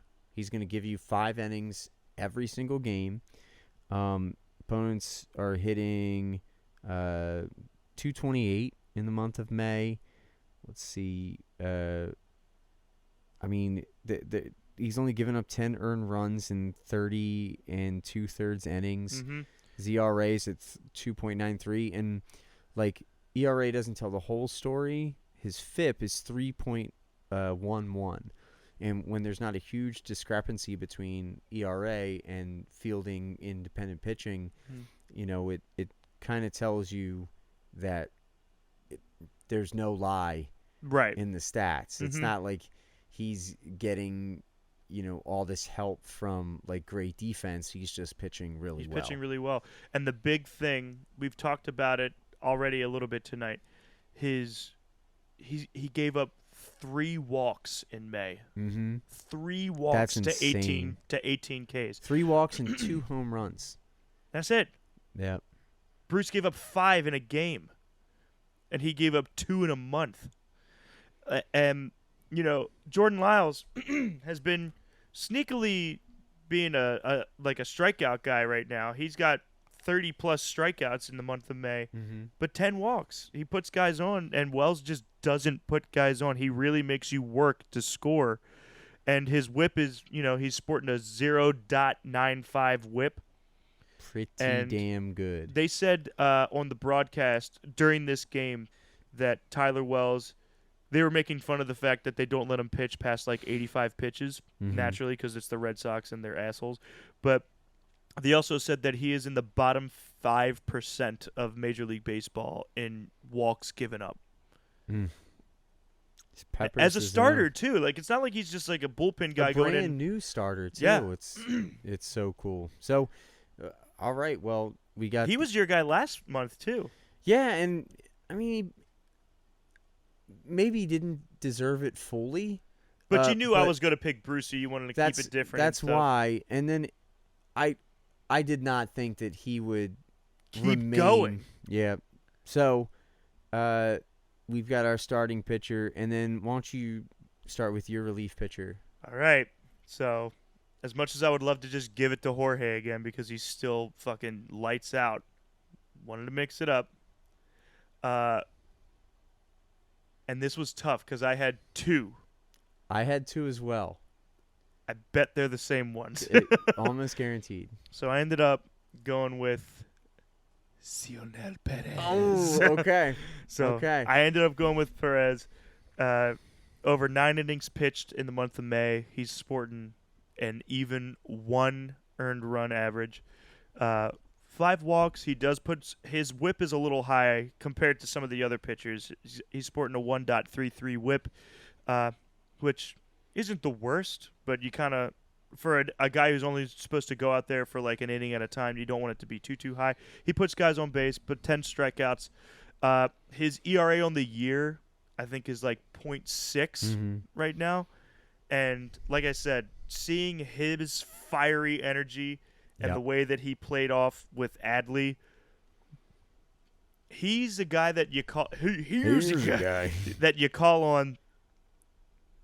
He's like, to spoil a little bit of today's game, Kyle Bradish almost gave it up again. Yeah. And they called him in to shut it down. He threw 3 pitches, strikeout, done. We're done here. It's over. No playing around with CNO when he gets in there. He's awesome. I love him. I love his energy. He's definitely short relief. 1 inning, 1 1/3. He probably can go longer, but you don't necessarily want or need him to. Because he usually comes in there to save lives as opposed to sustain lives. But, yeah. But I think he deserved it. So, and I think you're going to pick the guy that I was going to. The other guy. I was between these 2 as well. I'm picking Keegan Aiken. That was my other guy, All right, well, there we go. Golly. So it was a tough choice, man. The only reason I didn't pick Perez, I think mostly it comes down to innings pitched. Just because Perez comes on in high leverage situations, but 9 innings isn't a ton of innings. In a month. Yeah. It's not a lot. But that's not really a knock on him. It's just that Keegan Aiken, he's gone 17 innings and only given up 4 earned runs, 20 strikeouts over that time, only given up 1 home run. He's got an ERA over the month of May of 2.08. Just his win probability added 1.003. I just kind of lights out, to have 2 lefties in the bullpen like that, especially coming from Fall Pry. Yeah. Rest in peace. God, yeah. Poor guy. But man, I think. Oh no, never mind. But over the course of 7 games and then his 17 innings, Aiken has, been our most reliable middle relief pitcher. Yeah. Because Dylan Tate's still doing well, but Aiken, made a statement this month. Yeah, he definitely did. And it's like you said, it's really cool to have two lefties in the pen that are doing really well, but specifically two lefties that are used in completely different scenarios. Mm-hmm. Like they were talking about I can't remember whether it was the Orioles broadcast or the Sox, but they were talking about. Oh no, it was talking baseball. They were talking about a certain team. I can't remember which one, but they said in their bullpen they have three right-handed pitchers that throw the same two pitches the exact same way. They said, "What's the benefit in that? You're not mixing up anything. You're throwing the same guy out there. Yeah. And, while they could be successful, you're not changing anything. To have two lefties, one in Perez who's kind of overpowering with his stuff, reaching up 96, 97 pretty consistently, but is just like a lights out short relief. You put him in those high leverage situations, he does not crack. Mm-hmm. He does not. Nothing phases him. He's just like, I got it. Whatever. I It's got good. it. Is that how he sounds? I bet that. I got it. I got it. But he can handle that. Okay, we need you out there. There's a guy on second and third with 2 outs, and we need you to shut it down. Done. Got it. No worries. Keegan Aiken. Hey, our starter made 4 1/3, and we can't get past it. He needs to come out. Get in there, Keegan. And he goes throw, out. Throw 2 1/3. Yeah, and he's gonna do it, and he's gonna do it with ease, Yeah. and not worry about a damn thing. And Palmer has been singing Aiken's praises all year, just saying like, look at where he was last year, and like how he was almost like a Jorge Lopez. He goes out there, and you're like, Okay. all right, we're giving up. Like Cool. that's the game, and to turn into one of baseball's elite relievers right now, and especially just a long stint reliever, someone that can give you 3 innings if you need him to give you 3 innings. Yeah. It's just so helpful. It's especially as a lefty, it's so helpful. So that was a tough. It was definitely a toss. That was up. tough. And I'm glad that we both went with different guys. Me there, too. 'cause And I I'm think glad they we both had the deserve same it. two. Yeah. They both definitely deserve it though. So, a team of the month for May, we have just as a little wrap up here, we've got Odor with a shout out, cousin Vin. He also picked his starting pitcher as Tyler Feldana Wells and CNL Perez. On my side, we've got Trey Bebe Mancini, also Wells, and then Keegan Aiken. So June just started. Let's see where June takes us. Yeah, man. Do you have any projections of who's going to be any of those players by the end of the month? Anybody that's going to... I wonder if they call up Grayson. Like, well, it all depends on this lat yeah, injury at that's this point. true. I'm That's really very hoping this isn't true. going to set him back until like end of July. I'm hoping that It's been hot as fucking shit, so you hope that it was just Yeah. like heat cramps. But But to have his fastball top out at 89 at the end of the game is a little worrisome. yeah. So A little worrisome. I guess knock Yeah. on wood for him. I mean, shit. Wouldn't it be cool if Wells stayed just on? keeps doing the thing. Position player. I feel like it's going to be Mullins or Rutschman. I have One a of feeling those two. Mullins has got to get going. He's He's had some terrible at bats. Yeah, he's been looking not so great recently, and I think he's due for some really good play. And I think Rutschman has the opportunity. He's going to hit one in June. He's going to hit a long ball in June, and I think it's going to settle him down a little bit because it's absolutely one of those moments where it's like you just got to get it out of the way. Mm-hmm. Yes, I hit a major league home run, and now I can say that I did that. Let's just play ball. Yeah. Let's just keep doing it. But yeah, I agree. I think it's going to be one of those two that blows up. Well, I'm looking forward to June. I think it's going to be really fun. The ball's going to start flying with the hot weather. I'm specifically excited for who we're playing in June. Ooh, schedule? So May. Watch here. In May, we had Minnesota, the Royals, Okay. Cardinals, Mm-hmm. Tigers, who proved to be peskier than normal, Yankees, Rays, Yankees again, Oh. and Boston. So, of those teams that 1, 2, Tell me about 3, June. 4, 5, 6, 7, 8 out of the 8 teams we played in May, 1, 2, 3, 4, 5 are winning ball clubs. And I'm including Boston in that as well because I think they're going to end up over 500 by the end of the season. But in June, we're playing Seattle right now, and we'll get to that series next episode. But then we get the Guardians, a quick 2-game series against the Cubs, a 4-game series against the Royals, which that could be a really big series for us to gain some ground in the standings here. Not that it matters much this year, but still, just for pride's sake. We finally get to see Toronto in Toronto for a 4-game series. I don't want to see Toronto. Yeah. That's that's clearly going to be the toughest stretch between Toronto and then a home series against Tampa. Yeah, but then we get the Nationals, the White Sox, which that'll be an interesting one, and then we play Seattle in Seattle. So there is a lot more hope to be had this month, I think. Yeah. I think, I see Seattle. I see a good team. I see a team that we can put up a fight against. Same thing with the Guardians. The Cubs are not good this year. Nope. The Royals are not good this year. Nope. Toronto seems to be very streaky. They seem to be either the greatest team in baseball or like what the hell's going on. So hopefully we'll get them in one of those what the hell's going on they're on stints. a 6-game win streak right now, but we'll see what it's like because that was after going like 4 games below 500 for a second. Like what the hell is happening? But I think this month has a lot more potential. There's no fucking Yankees in it. Jesus. Can't wait to not see the best team in baseball like every week. Oh my God. It's literally 4 weeks out of the 7 weeks we've been playing baseball. Would you shut the hell up? Sorry, it's pollen. 4 fucking pollen. 4 weeks out of the 7 weeks we've played baseball so far this year have been met either here or in New York playing the Yankees, and I'm over it. I'm over it. I don't want it. Before we wrap this up, then why don't we take a second and let's go through nicknames. Yeah. All right. So, let's see. We started. Oh my God! You're worse than fucking Siri, bro. Oh, sorry, Siri, or Vince, or whoever. Whatever the hell. All right. So, Hayes play ball.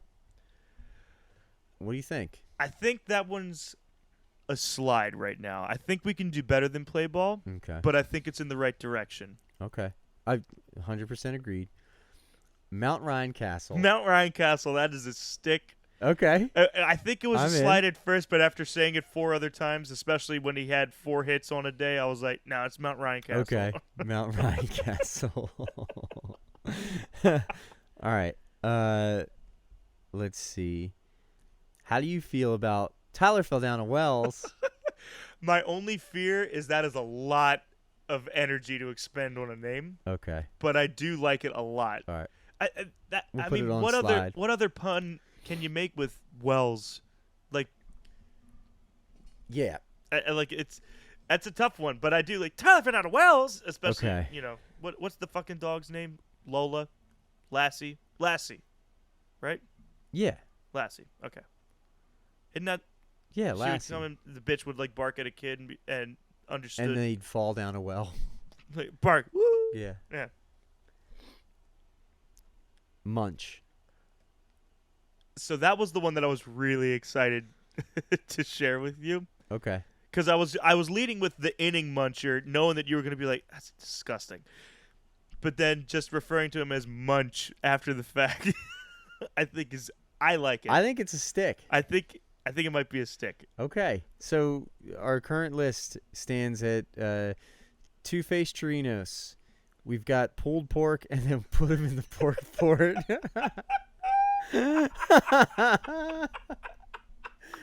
We put him in the pork fort.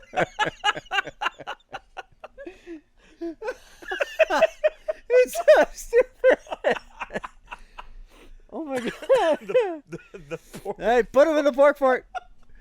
We've got a Ruffy for a sweep. We've got Rough Ned, which is that's about always as gonna stick be. as it's ever gonna be. Yeah. Fucking Casey for a guy who's not gonna pitch for us ever again. Up your ass. It's not even a good nickname. No. It's just Casey. I just forgot his name. Spencer with an S. Twatkins. Add that T in there. Yep. We have Hayes as play ball. We'll see how We'll it see how that works. goes. Yeah, Mount Ryan Castle. that is beautiful. We'll see how Feldowna works. Found out Wells. And then Munch. Munch is fucking Munch beautiful. is great. See, All right. I wonder if Tyler fell down a Wells is going to turn into just like a fell down. Feldowna. like Downer ended up pitching or like fell down, pitched his thing or whatever, and just shorten it a little bit. Yeah. Because I think Downer. Okay. We'll workshop. We can workshop. This is good. This is good. This is a good starting spot. All right. Well, that's it for me. About And to get kicked off my family tree. that's right. I would say let's go over the Seattle series, but we know more than half the series at this point. So, who are we playing this weekend? We're playing the Guardians this weekend. Right. I don't fucking know what's going to happen. I don't know. I don't know. They don't even All know right, who's pitching. well- Justin Bieber's pitching on Friday. Oh shit. Yeah. Baby. Sklurp. All right, so then let's put up a friendly wager on Game 3 tomorrow night for the. That was pretty good. Instead of beer, what do you want to put up? We could do like an exercise, like 10 push-ups. Ooh, I like that. Kind of put us through a little misery. Okay. Loves company. So 10 push-ups. 10 push-ups. All right. Military style push-ups, so the triceps are close in, as opposed to one of these guys. Okay. I felt so judged right there. All right. God damn it. Okay, so it's Lyles versus Flexen. Munch versus Flex. Make your prediction. Let's see here. Man, just looking at the ERA, it looks like it's going to be really close. I think the O's at home have to pull it out. I think they're going to. Okay. I think we're due for slightly less than what we've had in our big wins recently. Okay. So let's go 5-4 Orioles. How about we say how many innings does Lyles pitch? Oh, as the bet for the Yeah. game, I love that. I'm gonna go. He goes 6 2/3. Okay. I'll go 7. 7 even. Yeah. Done. And 6 2.